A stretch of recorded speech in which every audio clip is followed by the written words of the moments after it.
Hey guys, it's Irene's Braids and I am back with another video. So let's just jump right into it. Today I'll be using a tri-colored 42730 braiding hair on my client. This hair already came custom blended through the Braids Expressions braiding hair. So we did pick up about 3 packs of this hair and I think we only used 2.5 packs. Now we are going to add curls to the ends of the braids, and the curls are free twist, deep twist curl pattern, and we only use 1 pack of that hair.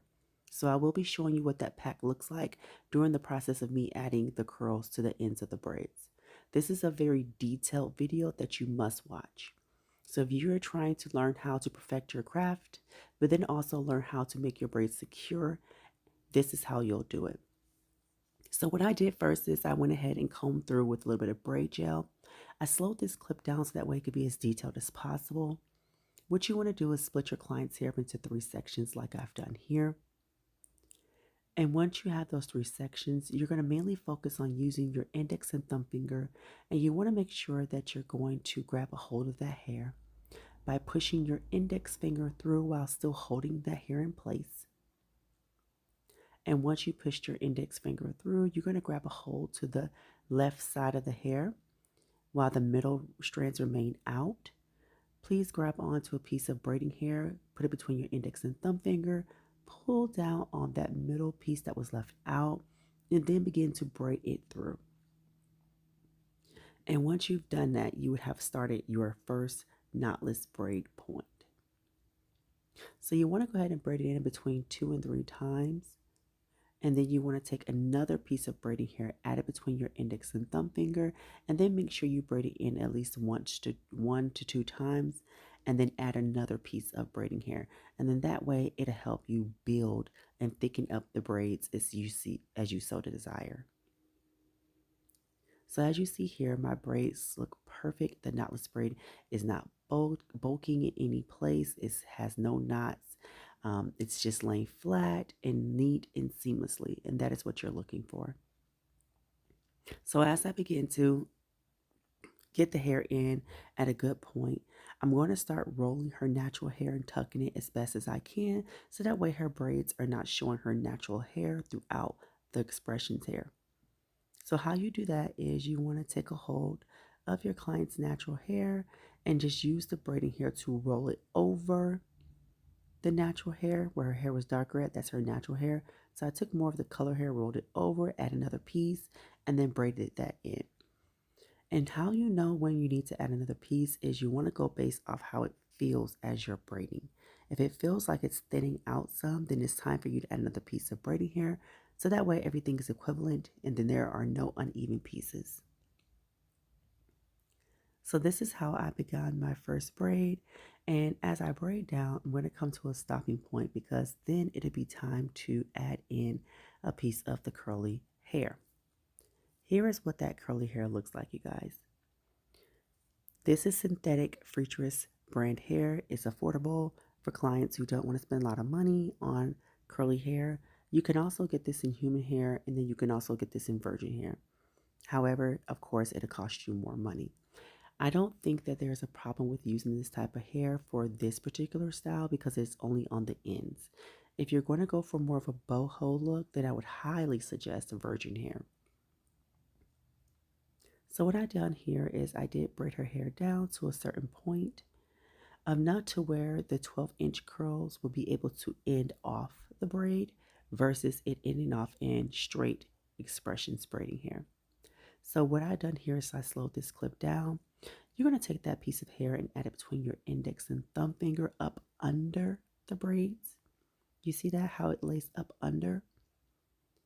And the reason why is because you want it to blend seamlessly and you don't want to see where the hair started, where the hair starts and ends. So what I've done is I started up under and then I braided it through. That way it blends nicely. Now, as you can see here, those straight pieces are the braiding hair and then the ends are the curls. You want to make sure that you're braiding past the expressions braiding hair.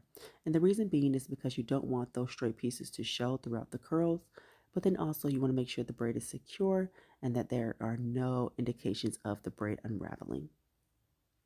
And that is how you complete your first knotless braid. and adding in the curls as well. So you can go and trim through where you see necessary to trim, but I like to do that at the end. So I'm going to continue to braid. And as you see here, we went ahead and started parting out my second row. So 2 rows towards the back is what we have here. I'm going to apply a little bit more braid gel so that way I can clean up her parts. It's very important that you do that, you guys. Add some braid gel, clean up those parts, and please make sure that you have a good comb when doing this. Now this part here is always tricky on every client because every client's head size is different and the shaping of their head is different. So when doing your second row, you want to make a straight line to the back of her head, but what I like to do is part above the ear slightly to determine my second row. So when parting out your second row, you want to make sure that the braids are falling in between the braids up under what you've already done. And what that does is it allows more of a full look with this type of braid style. So how you do that is when you're parting it, you want to off section your parts so that way you know that that braid can fall into place where the braids up under it are and it fills in those gaps. So it'll be something like this. And once you've parted that out, by me twisting the hair, shows you exactly what I mean. So I'm going to go ahead and start my first braid in this row. I did slow this clip down just to give you another up-close glance on how to start that knotless braid. If you guys are enjoying this video so far, please make sure that you drop some comments to let me know what you thought of this video. And don't forget, you guys, to drop those likes so that way we can know what video works and what doesn't work, so that way I can always deliver the best content possible for you guys. So now I have the braiding hair in place as I've done before in my first clip. And I'm adding in more braiding hair so that way it is thickened to my liking for the desired size that we're looking for. And then what I'm going to do is I'm going to end this braid off in the curl once again so that way you guys can see how the braid ended off. And as we move forward with this entire row, I'm going to move forward with showing you how to finish off the braids with our U-shaped parting. If you've been on my page for a while, you know that I am a big fan of U-shaped parting. And you know that for me, U-shaped parting does well when it comes to making the braids fuller and making sure that there are not too many gaps. Being that this is more of a large braiding style, I like to make sure that there are no gaps. If possible, less gaps, because that allows the style to be more full, looks good, and, you know, doesn't look stingy. I'm not a fan of stingy braids. So again, you're going to add that piece of curly hair in between your index and thumb finger, and then you want to take your time and braid it in securely. And make sure that you place it in as thin as possible. Don't grab too much of that hair, because the more curl you put, the more it's going to take for you to manage it. Now, let's stop here. I want to explain something to you. You see how we have those long straight pieces of braiding hair that kind of ends off in the same length as the curl? You want to razor that off. However, do not razor it off how I did in this video. It is just very hard for me to move around with making content for you guys in braiding, so I had to do what I had to do in this clip, but I knew how to fix it. So what I've done is I gave it more of a blunt cut, which is not what I was going for. You want to go for more of a tapered look. So when you're cutting that hair, you want to cut at a downward angle, because if you don't, it will leave you with little pieces like this. And so you'll have to cut those out. So make sure you're doing a more of a downward angle when you're cutting. That way it gives you more of a blunt look, and then it blends more seamlessly. Okay, so we're going to go ahead and continue watching. I'm going to just add a few, I'm going to add a clip of music here, and then I'll come back to show you how to start that U-shaped parting.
right, you guys. So we've started our U-shaped parting. So for this section here, we're going to do about 3 rows of U-shaped parting.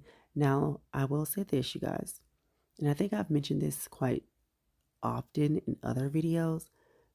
Do not go off of exactly how many rows I'm telling you I did. And the reason being is because your client or your sister, brother, whoever's hair you're doing, their head size may not be exactly like my current clients. So therefore, go based off how many rows you feel like you need as you're braiding. Don't go off the specific amount of rows that I've done here. Your client may not need 4 rows of U-shaped parting because her head may be too small. Now, here's the thing. When you're starting off that row, you want to start braiding in the middle of the head, because what that does is it allows the braids to have more of a fuller look as well.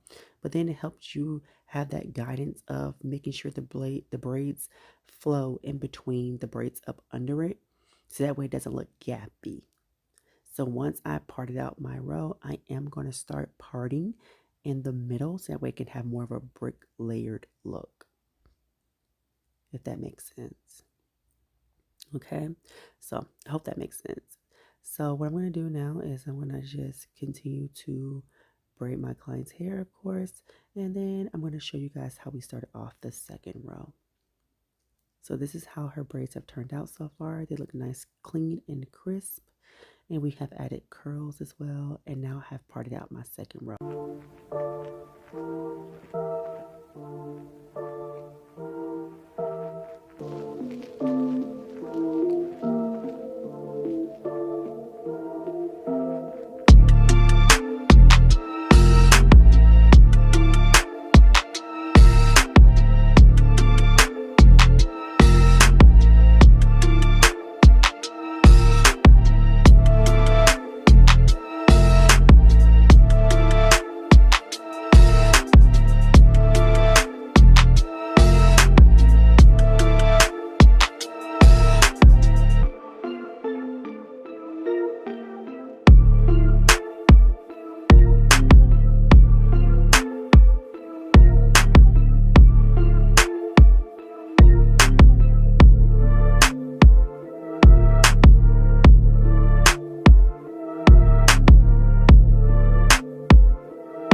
All right, you guys, so my awesome client, Victoria, is so helpful. She's my camera woman right now.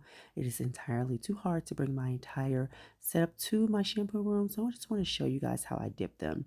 So I've already started a pot of hot water in my kettle. I went ahead and folded her hair like so, but I'm going to leave the ends out so that way they do not get dipped. You do not want to dip them because they are synthetic and they will melt the curls. So what I've done here is I have the hair left out, and I'm going to have her tilt her head over into the pot. And then once they're dipped, it'll look like this. And then we added just some Nairobi foam to the braids and to the ends of the curls. And then we just added a little bit of braid sheen, and that was it. And I'm sorry, I oiled her scalp. And that's it, you guys. That's how the style looks. But I want to say thank you guys so much, because I received my YouTube plaque for reaching 100,000 subscribers. And I know that that would not have been able to be if it was not for you guys. So I want to say thank you guys so much for being a part of this journey and always liking, commenting, and subscribing. You are greatly appreciated. So until next time, I'll see you guys in my next video.